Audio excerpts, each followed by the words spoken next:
the secret of the inner earth.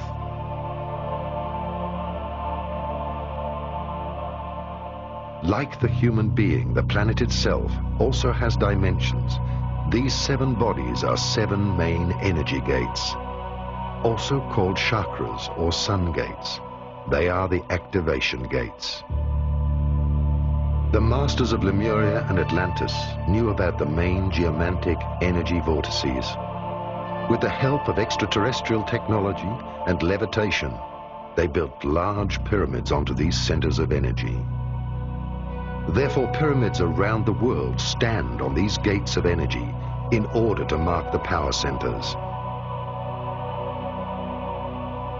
They are situated in the jungles of the Amazon, in the highlands of Mexico, on the ocean floors of the Atlantic and the Pacific, under the desert of Taklamakan, in China, and many other places on Earth. Many of these pyramids were built underground and will be discovered in the near future. Pyramids are the mirror of human evolution with the 4 dimensions. God is the 5th dimension and exists beyond the pyramid. This is why the last stone of each 4-faced pyramid is missing. Hence, the stone of completion is the unification of man with the Creator in the 5th dimension. That is the reason why human beings have 5 fingers. They are created for the 5th dimension. The reality of massive engineering tools in Egypt, of course, is something that is not presently known. The existence of huge interior structures with mathematical precision that range in size from some 20 centimeters for the air shafts to the massive chambers known as the King's and Queen's Chamber that require blocks of some 2 to 20 tons apiece, suggest a parent technology that is no longer known to our present Western society. When the documentary Mysteries of the Sphinx was being made, the engineers asked themselves, how could these massive blocks be moved into position? It was obvious from special consultants who were moving upwards of 200 tons that there was no present technology that could take these very large, massive blocks from the quarries and move them up some 480 feet above the surface of the earth unless there was a superior parent technology. In talking with specialists in hypersonic vibrations in New York and Chicago, it was suggested that a type of vibratory source, perhaps a quarter of a mile in length, would have to be necessary as some airborne platform that would require the vibratory mechanisms necessary to move these large blocks into place. Certainly, our use of certain sound techniques inside the chambers show that the Great Pyramid is a type of vibratory laser, and if it can be activated properly, in my interpretation, could allow us to understand how certain sound structures can move massive blocks of stone. The high priests used the pyramids as initiation temples because the energy inside the pyramids was so powerful that students or neophytes, through meditation, were carried into a different dimension of consciousness.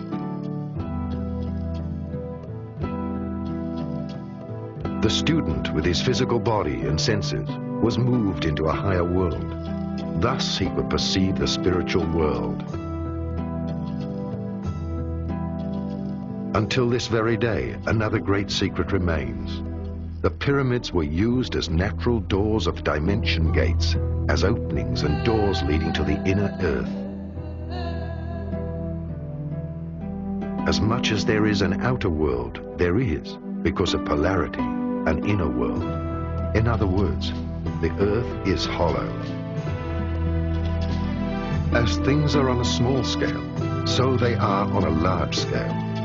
Hermes Trismegistus taught that everything in the universe is set up according to the same organizational plan. One could say that the Earth is like a huge atom, hollow inside, with a nucleus at the center which represents the inner sun. Just as we humans do not see the outer curve of the globe, one is not able to perceive the inner curve when entering Hypereia, the legendary lost crystal cities of Agartha.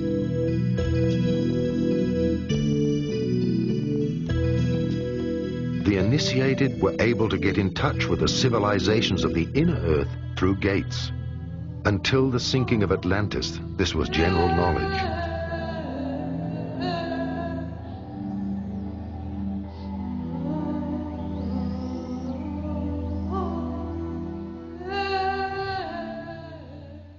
Plato in his book, the Timaeus, speaks about an earlier civilization, a race of godlike beings, at least 9,000 years before the time of the peoples of Athens.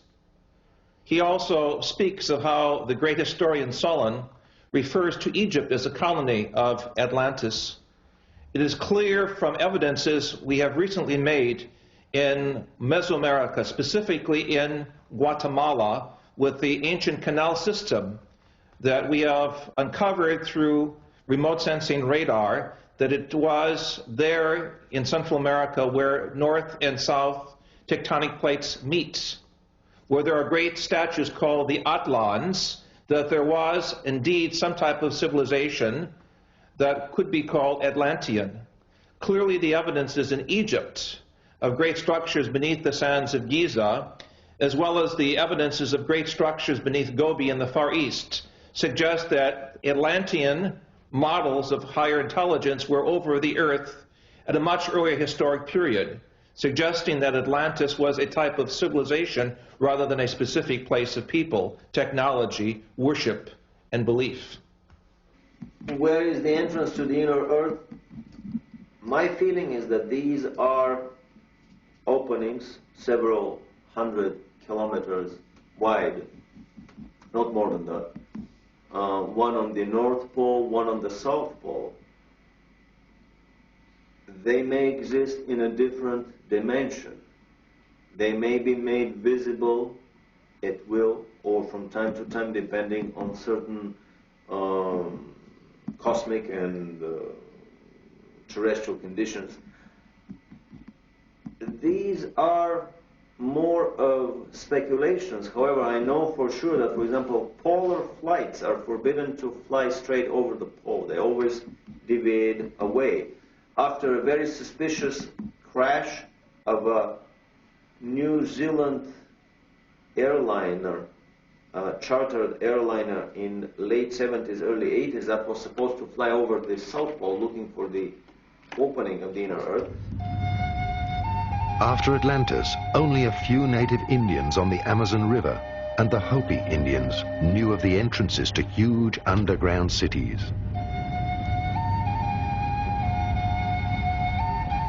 They reported that shortly before the cyclical end of humankind, the seed for the next humankind was brought to safety in the inner earth by beings, human beings with white and bluish skin and golden angelic hair, who traveled in flying saucers from the inner earth.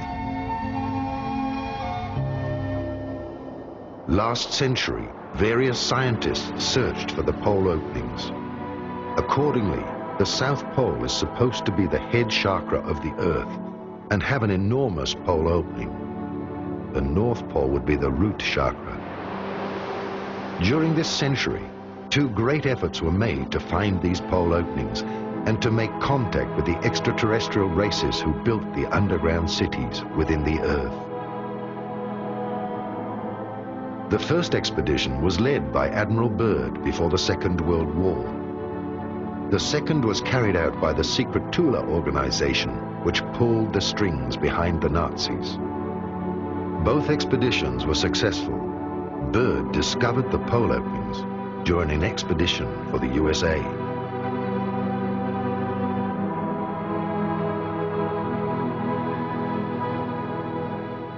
What do we know about Operation High Jump, about Admiral Byrd's expedition in the autumn of 46, the early spring of 47, to the South Pole? This is an expedition that has been almost forgotten, and it's very hard to come up with any information about it.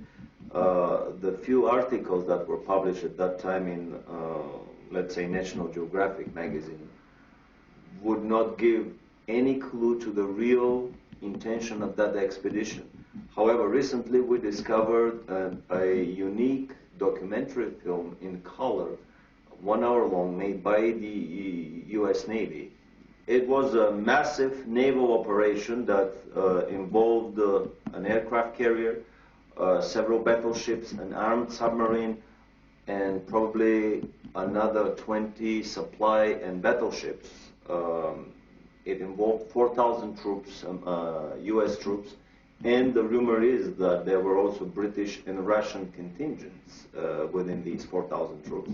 It was a massive naval operation. It was not, as it has been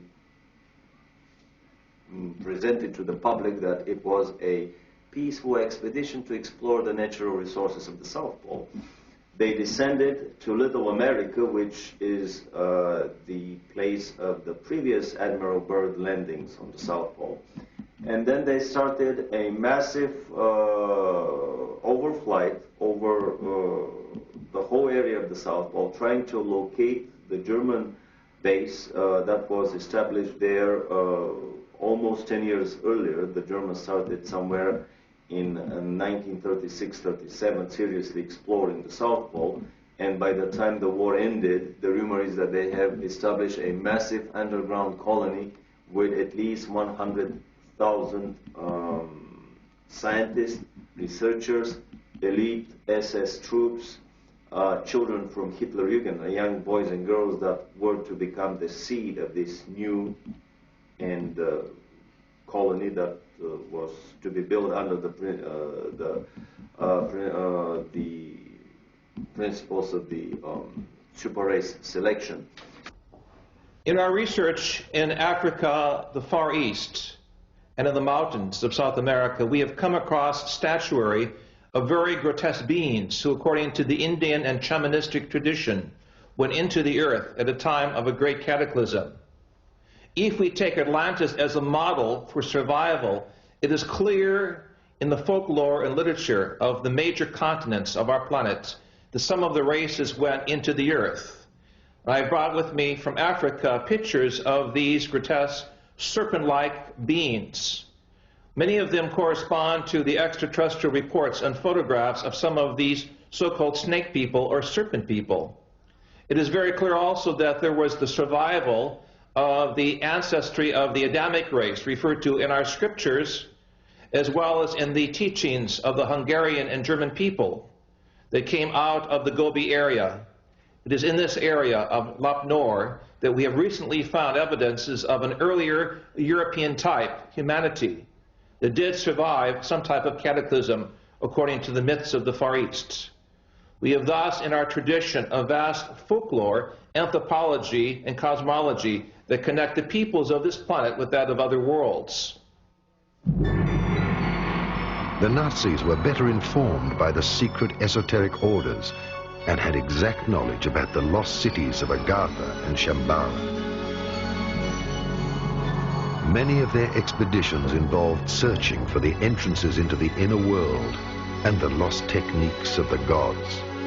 That is, UFOs, the Ark of the Covenant, and much more. Thus, films like Indiana Jones are not mere fiction. German expedition in search of Agartha. Some esoteric correlations of the 19th century and of the Third Reich are hidden nowadays under a veil of the past. Thus, only some isolated relationships can be uncovered. For a while, Dietrich Eckart lived at the foot of the mountain Untersberg and was initiated into the medieval mysteries and into the legends of caves. Adolf Hitler spent many hours with Dietrich Eckart at the Obersalzberg mountain, and both were followers of the hollow earth theory of Hans Erbinger. The Untersberg was already considered by the Templars to be a volcano with an access to the inner earth and to the legendary hollow world.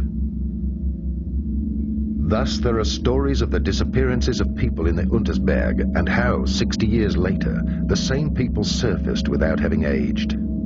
Other German legends deal with the myth of the end of the world. In the legends, King Barbarossa is asleep in the mountain, and after hundreds of years he rises up with his knights for the last battle at the end of time in order to help good triumph. I'm speaking now as a scientist. I do not want to confuse subsurface temples and grottos and structures of civilizations that go down approximately a mile or two from the surface of the earth with the so-called inner earth theory. In my work in Ecuador, Peru, and Bolivia, it is clear that there are vast tunnel systems that go hundreds of kilometers under the mountains, allowing the Indian peoples to connect between national borders. We know also between Mexico and New Mexico in North America that the Indians have a subterranean system of corridors that allow the tribal federations from North America to meet, even privately, without notifying the American or Mexican authorities. Clearly, these structures are there as a result of some type of volcanic activity or catastrophic events some 28 million years ago, as we have measured in areas of North Mexico, where the surface of the earth changed, allowing volcanic openings and porous materials to construct, as it were, underground cavities. Into these cavities, members of the human society found shelter from the noxious poisons and gases and orders of destruction that took place rather suddenly. If we look at our planetary system, there is an obvious grid of underground cavities, from the areas of the Gobi areas of Central Asia to the areas of Malta in the Mediterranean to areas even of the mountains of Untersberg in Central Europe, Mont Blanc, Jungfrau, to areas we have specifically worked with seismology in central North Mexico, and also areas of the Andes. Peru, Ecuador, and Bolivia in particular have underground structures that run for hundreds of kilometers. In Southeast Asia, we know that these structures also exist in the areas of Sumatra, Borneo, and Indonesia. Clearly, throughout the world, there are major areas which seem to be contact points with parallel evolution. Dietrich Eckart shaped Hitler's thinking more than we can imagine today. He also directed him towards a mediumistic education and showed him how to make contact with the spiritual world, in particular with the Germanic gods and the ancient Hypereia people from Agartha. Thus, the leader became a guided one who communicated with the spiritual world and the masters of Agartha. Only when he had developed these mediumistic attributes to the full did Dietrich Eckart propagate the idea of a leader, Führer, in the Tura Society and in the popular esoteric circles.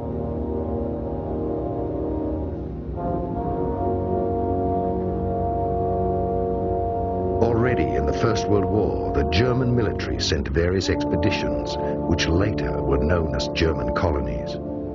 Some esoteric followers, like General Ludendorff, who had access to the foundations and connections to the secret orders and castles, supported the expeditions and their search for the lost cities and treasures of the old Atlantean high cultures.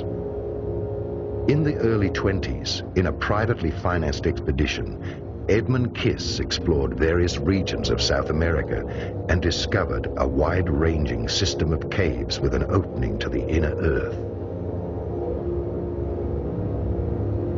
The different esoteric societies with their secret orders, country estates, and later also their castles were the meeting points of the esoteric elite, which saw itself as guided to resurrect the old knowledge of Atlantis and of the Indo-Germanic prophecies. The society that dealt with the lost technology of the gods and their impelling force was the so-called Friel Society. This society collected all the information dealing with the technology of polarity and levitation. When the National Socialists came to power and the old leagues and alliances had accomplished their duty, the esoteric followers of the time began to carry out their expeditions at the state's cost. Various secret working circles financed by the Third Reich were established.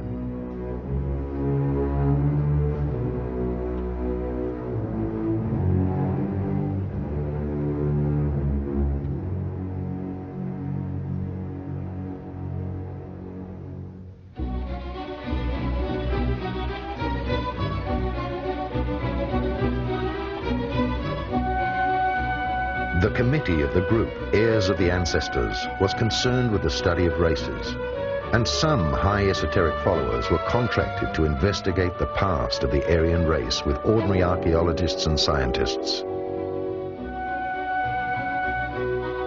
Many Third Reich expeditions were initiated through the orders and foundations. Edmund Kiss went for the second time to South America with an elite group of scientists and the latest technology in order to find and enter into the inner earth and Agartha. Allegedly, they found a spaceship from Atlantis in one of the bigger caves. The secret society Akakor was founded, whose role it was to further explore the technology, even in the event of a war. In the 80s, was ARD television correspondent Karl Brugger killed because he had published a book which alleged an active role of this same society up to the present day? I have the privilege of knowing Karl Brugger, the author of Die Chronik von Akakor, many years ago in Brazil, where we worked together with the white Indian peoples of the upper Amazon, who spoke a dialect very much like an ancient Germanic language and who had contact with the Star people. Tragically, Karl Brugger was killed by someone in the Brazilian establishment who felt he had too much information on the Indian civilizations and perhaps knew too much about the genocide against the Indian peoples taking place. I dedicated my book, The Sphinx on Mars, to Karl Brugger, and in this book I show for the first time the historic pictures that NASA has of the pyramid structures on Mars, as well as pictures of the pyramids in Brazil and South American places, suggesting that there is a historic connection between the planetary grid of energy places marked by pyramids and temples and those of other planetary bodies. Karl Brugger was one of the great historians, journalists, and humanists of the 20th century. It is very important for each of us to try to get in contact with his teaching, his legacy, because it forms the connecting link between the Indian peoples, the earlier Atlantean-type peoples, or what is called in Central America the Atlans, the great giants who are blonde, and the European peoples, to show a connecting bridge between civilizations and centuries. The Chronic also refers to the coming of the extraterrestrial peoples, according to the Indians, at the beginning of the 21st century, due to the misuse of science, the destruction of the planetary environment, the imbalance of knowledge, what we call Western civilization, the Untergang des Auslands, will come to a quick change with the appearance of the star people. And for this reason, we must keep our eyes and ears open to the signs from space of a new communication system, connected also with the teachings of the Indian peoples. The South American Indians of the Andes recognize UFOs as brothers from the sky who have always been there, who are there today. They are not any more unique than an airliner flying overhead with passengers aboard. To them, the brothers from the sky have always been there. They do make contact with the Indians, and they do treat people in remote areas where they cannot get to doctors. They heal them, they treat them medically, they interact with the Indians and with primitive people, both in the high plains and the mountaintops and in the deep jungles.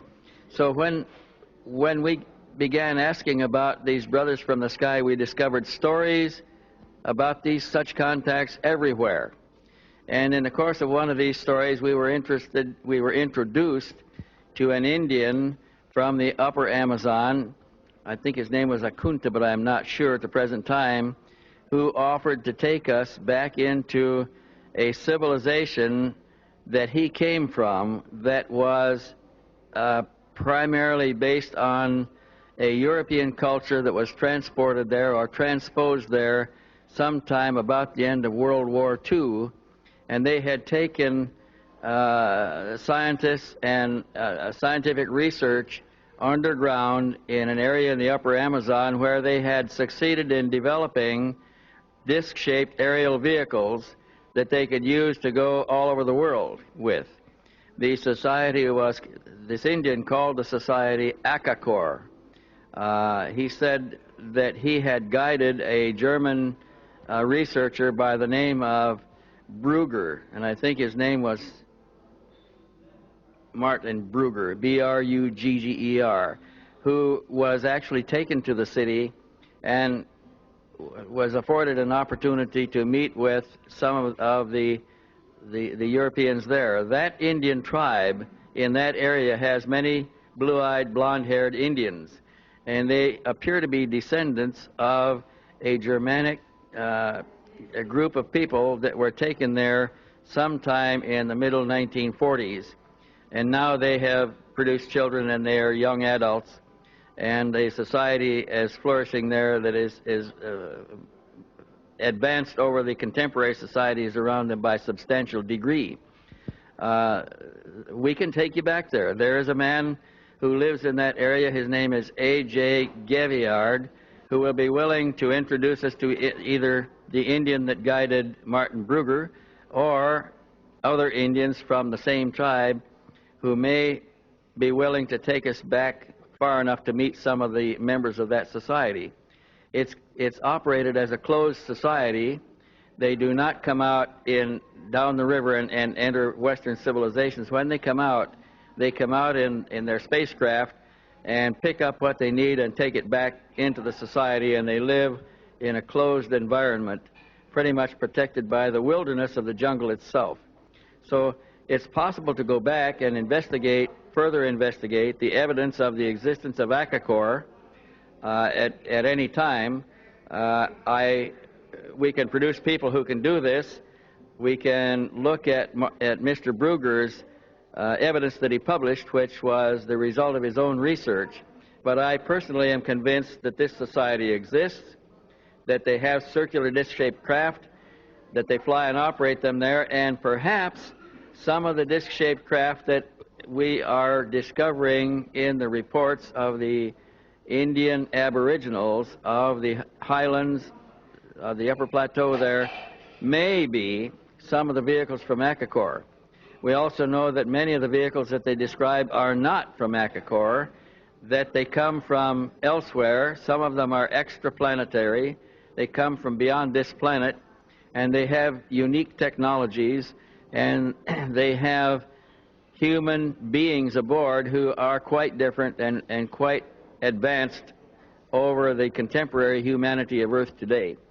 These humans are interacting with the natives down there also, and there is substantial evidence that these extraterrestrial races are directly connected with the earlier civilizations of Tiwanaku, of the Olmecs, of a number of the other earlier civilizations in South America at a time before the last cataclysmic disturbances that changed all the society and reduced it to savagery once more.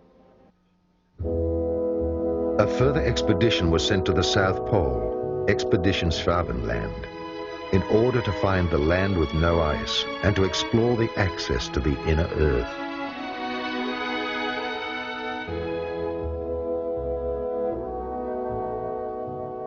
Another expedition was sent to the Icelandic geysers, since there were insider stories about the access to the inner Earth.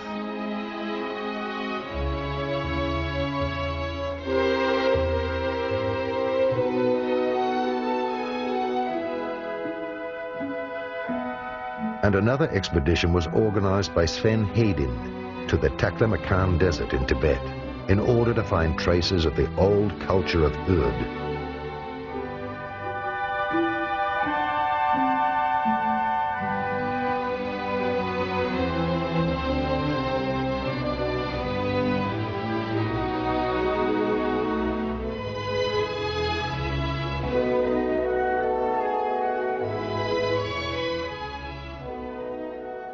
What we call in the Buddhistic esoteric tradition as Shambhala is an actual area in the Taklamakan area of central China next to the Gobi Desert. In 1988, with permission of the Chinese Academy of Science, I conducted research experiments in this area and confirmed with other engineers the existence of a vast underground complex of grottos, ancient structures and buildings.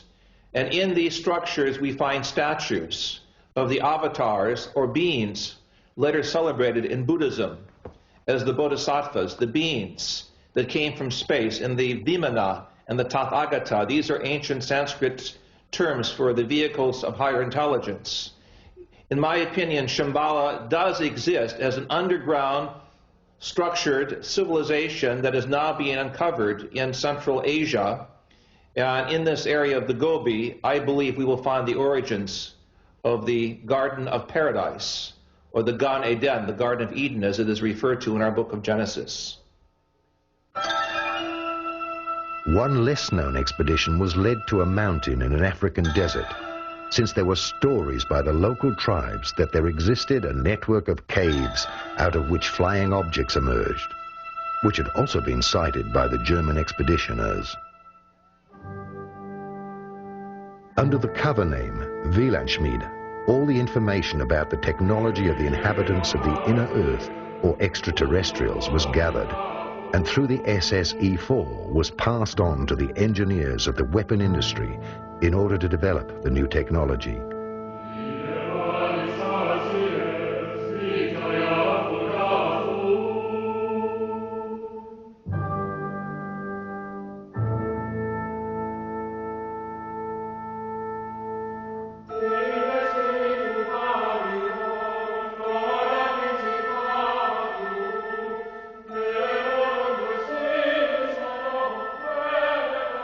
The flying saucers from Agartha were the result of this scientific research.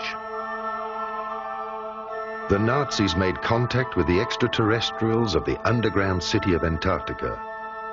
They received technical support and instruction for building flying saucers with levitation drives, similar to those used on Venus.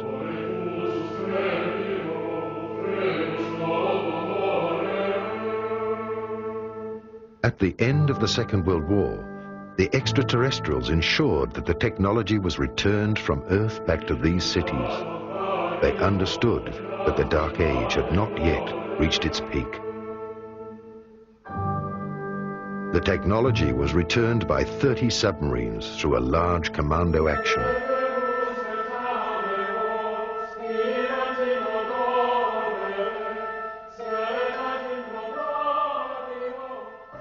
Okay, let's pick up the scenario. We were originally talking about the spiriting out of the two spacecraft out of Berlin before the Allies arrived.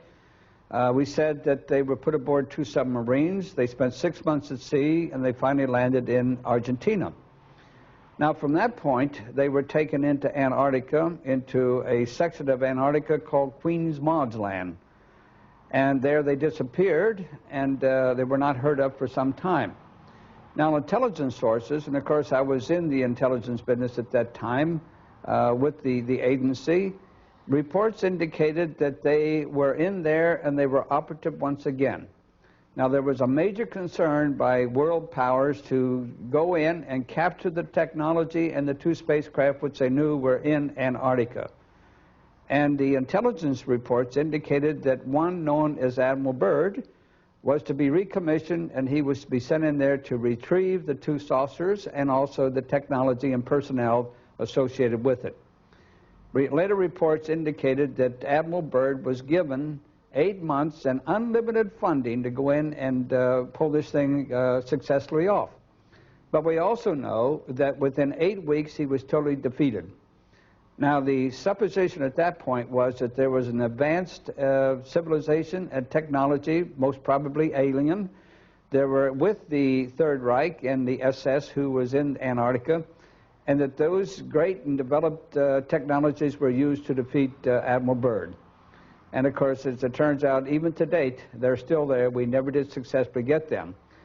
The stories that I've uncovered about the inner Earth is that very early on in the history of the Third Reich, the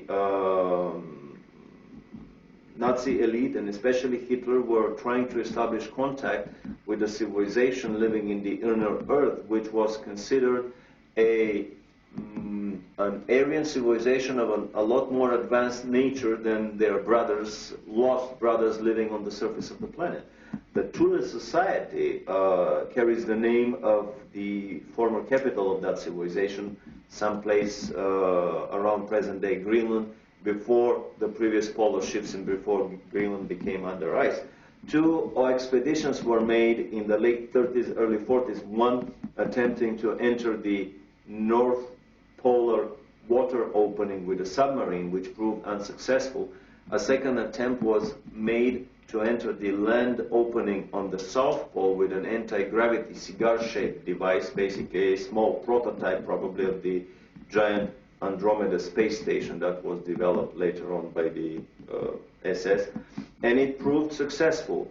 The most interesting story is the one that I heard by an American living in Florida who claims to have spent 2 months in the city of New Berlin. This is a city that was developed into the inner earth, and a part of the Germans from the South Polar colony were admitted by the inner earthlings and were allowed to build that city there. Very strict admission procedures, no previous SS members, no previous concentration camp guards and so on were admitted. The rumor is that the present-day city of New Berlin is about 2 million people of population, that they have built there most of the buildings that Hitler's personal architect, Spee, was planning to build. They're traveling on Icelandic passports. They are basically the new master race that is probably planned by the Illuminati to repopulate the planet.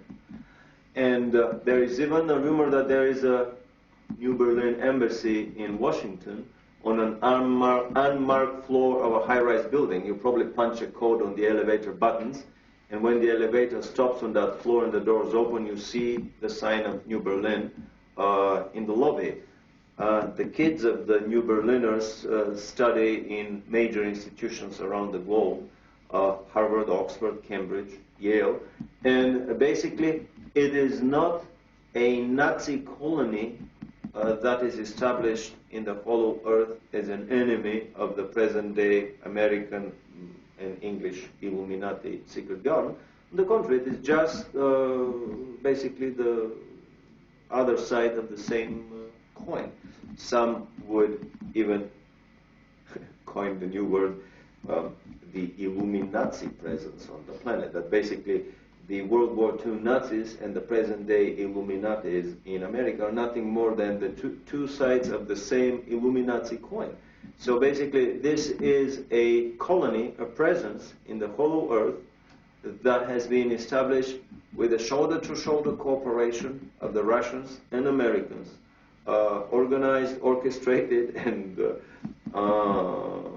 performed through the quiet cooperation of the Illuminati government.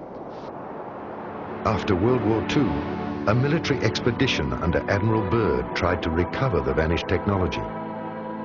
The extraterrestrials let him enter the inner Earth to the Golden City.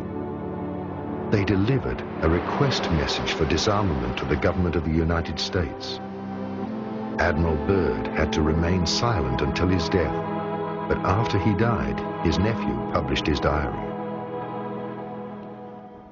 In my work with South African, Brazilian, and American geologists at the South Pole, it is clear that under the structures of ice, there are many layers of civilization, suggesting at one earlier point of time when the conditions of the South Pole were different. Clearly, there was some type of civilization there. The evidences of huge dinosaur intelligence suggest that this was one of the possible places for the Garden of Eden. This, of course, is assuming that the shell of the Earth had a different north and south magnetic pole. And with the shifting of the pole, this region became suddenly very, very frigid.